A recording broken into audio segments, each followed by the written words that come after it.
Hello friends, good afternoon all of you. तो friends, हमारे grammar गुरु channels के अंदर सभी का स्वागत है। तो फ्रेंड्स, अपने क्या है कि एक पार्ट है ग्रामर का जो वास्तव में बहुत ही इंपॉर्टेंट है, टेंस। टेंस अपने क्या है कि बिल्कुल स्टेप बाय स्टेप किया है, और फिर भी आपको ऐसा लग रहा है कि अपने कहीं दिक्कत है तो बाय कमेंट आप हमारे से उसका सॉल्यूशन है वो ले सकते हैं। तो फ्रेंड्स, आज अपने जो इसी पे बेस्ट अपना नेक्स्ट टॉपिक लेके आ रहे हैं, डायरेक्ट एंड इनडायरेक्ट स्पीच। मेरा मानना है ये है फ्रेंड्स कि वो ही स्टूडेंट्स, वो ही कैंडिडेट इस टॉपिक को क्लियर कर पाएगा जिसका पीछे का बैक टेंस है, उसके ऊपर उसकी पूरी कमांड है। तो ये मैं बार बार एवरी स्टूडेंट्स को कॉल कर रहा हूं कि प्लीज टेंस को ध्यान से पढ़िएगा, ताकि अपना जो narration, it means direct and indirect speech, और इसके अलावा next topic passive voice, total ये जो दोनों टॉपिक है वो टोटल बेस किस पे है? टेंसेस पे है। जिस कैंडिडेट के दिमाग के अंदर वो चीजें हैं, तो मेरा मानना है कि उसको डायरेक्ट एंड इनडायरेक्ट स्पीच समझने में कोई भी दिक्कत नहीं आएगी। तो अपने इस पे आज डिस्कशन करेंगे कि डायरेक्ट और इनडायरेक्ट स्पीच किसे कहते हैं। तो थोड़ी बात कर लेते हैं फ्रेंड्स कि जो direct indirect speech means narration, यानी नरेशन है वो होते क्या है? Narration, what I mean the narration. तो फ्रेंड्स देखिए, नरेशन का मीन क्या होता है? नरेशन मीन होता है स्टेटमेंट। क्या होता है? स्टेटमेंट। Narration means statement. देखिए, what I mean the narration, narration means statement, और स्टेटमेंट का मतलब क्या होता है? स्टेटमेंट का मतलब होता है कथन। क्या कहलाता है? कथन। तो फ्रेंड्स, जो नरेशन है वो टू टाइप के होते हैं। क्या होते हैं? टू टाइप के। कौन कौन से? नंबर 1 देखिए, डायरेक्ट स्पीच। Direct speech. और second, indirect speech. Indirect speech. तो देखिएगा, जो डायरेक्ट स्पीच है और इनडायरेक्ट स्पीच, डायरेक्ट मैं आपको बताता हूं कि what I mean the direct, यानी वक्ता द्वारा कही गई सीधे कथनों में जो भी अपनी बात है वो क्या कहलाती है? डायरेक्ट स्पीच कहलाती है। और जो कॉमाज के बाद में आपको मिलेगा, यानी डायरेक्ट स्पीच वक्ता द्वारा जो अपनी बात है वो सीधी कह दी जाती है, it is called a direct speech. अब अपने को क्या है कि डायरेक्ट स्पीच है वो देखना है कि क्या होते हैं, कितने टाइप के होते हैं। तो फ्रेंड्स देखिएगा कि डायरेक्ट स्पीच है ना, वो ही टू टाइप के होते हैं। कौन कौन से? नंबर 1 देखिएगा, क्या? First of all, reported speech. क्या कहलाता है? Reported speech. Reported speech.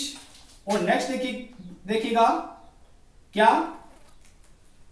Reported speech और सॉरी फॉर दिस थिंग, ये फ्रेंड्स क्या है? ये रिपोर्टेड स्पीच नहीं होता है, ये होता है रिपोर्टेड वर्ब। क्या कहलाता है? Reported verb. देखिएगा,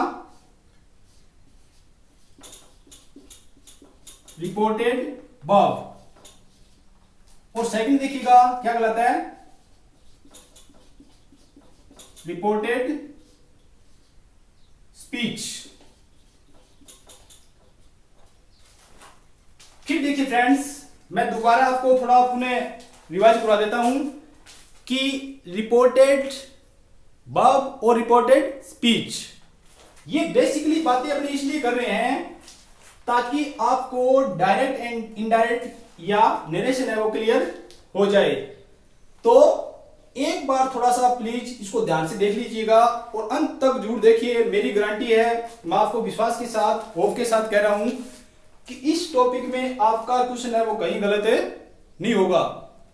तो रिपोर्टेड वर्ब और रिपोर्टेड स्पीच, यानी वक्ता द्वारा कही गई डायरेक्ट बात को क्या कहेंगे? अपने रिपोर्टेड डायरेक्ट स्पीच कहेंगे। और जब जब डायरेक्ट से अपने इनडायरेक्ट में चेंज करते हैं तो उसके लिए क्या है कि चेंज है वो क्या क्या होगा वो अपने देखेंगे अभी थोड़ी देर के बाद। तो ये थोड़ा सा बेसिक फंडा आपको क्लियर हो चुका होगा, फिर भी आपको नहीं हुआ है तो भी अपने क्या की डिस्क्राइब यहां पे करेंगे। तो फ्रेंड्स मैं एक आपको एग्जांपल यहां देने जा रहा हूं, क्या एग्जांपल देखिएगा। जैसे मैंने यहां पे एक एग्जांपल पेश किया कि Ram says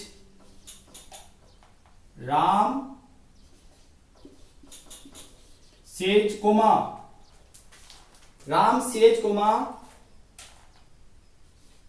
I play a game. Ram says I play a game. Please इस एग्जांपल को ध्यान से देखिएगा और यहां पे अपने अप्लाई करेंगे कि direct speech, indirect speech, reported verb और रिपोर्टेड स्पीच क्या होता है। दोबारा देखिएगा स्टूडेंट्स, मैंने अभी आपको यह कहा है कि एक इसी में एग्जांपल मैं और पेश करने जा रहा हूं। मैंने चलो इसको एक बार अपने समझ लेते हैं, बेसिक बात कर लेते हैं। ये वाला जो पार्ट है क्या कहलाता है? ये वाला कहलाता है फ्रेंड्स रिपोर्टेड वर्ब। क्या कहलाता है? Reported verb. और ये जो कोमाज के अंदर वाला पार्ट क्या कहलाता है? Reported speech. अब इसको आप क्या इस पे अप्लाई करके देखिएगा कि डायरेक्ट स्पीच क्या होता है, इनडायरेक्ट स्पीच क्या होता है। ये फ्रेंड्स मैंने एग्जांपल लिया है, ये डायरेक्ट स्पीच का लिया है मैंने। किसका लिया है? डायरेक्ट स्पीच का लिया है।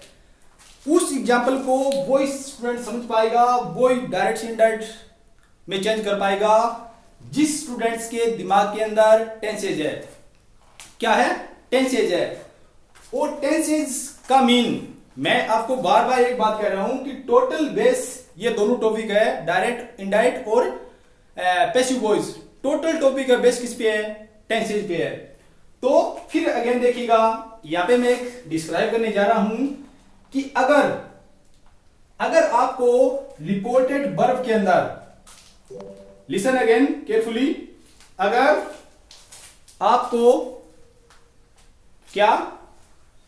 आपको रिपोर्टेड वर्ब के अंदर प्रेजेंट सिंपल और फ्यूचर सिंपल टेंस मिले तो रिपोर्टेड स्पीच का टेंस है वो कभी चेंज नहीं होगा।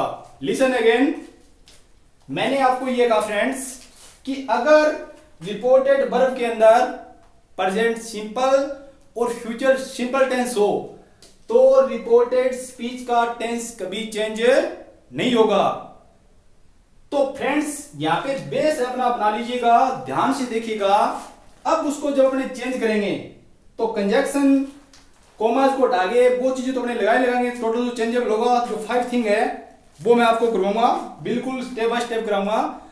तो आपको सबसे पहले ध्यान ये रखना है कि रिपोर्टेड वर्ब के अंदर प्रेजेंट सिंपल, फ्यूचर सिंपल मिले तो आपको रिपोर्टेड स्पीच का टेंस है वो चेंज नहीं करना है। ये बात यहां से थोड़ी आप बेस बनाइएगा ताकि आपको एक एक चीज है वो क्लियर हो जाए। अब अगर मान लो अपने उसका बनाए क्या, एक बात यहां पे और करने जा रहा हूं मैं कि आपको टोटल जो पर्सन है first person, second person, third person आपको रिपोर्टेड स्पीच के अंदर मिलेंगे। कहां मिलेंगे? Total first person, second person, third person. ये मैं यहां पे थोड़ा डिस्क्राइब कर लेता हूं। मैं यहां पे एडिंग डाल रहा हूं पर्सन।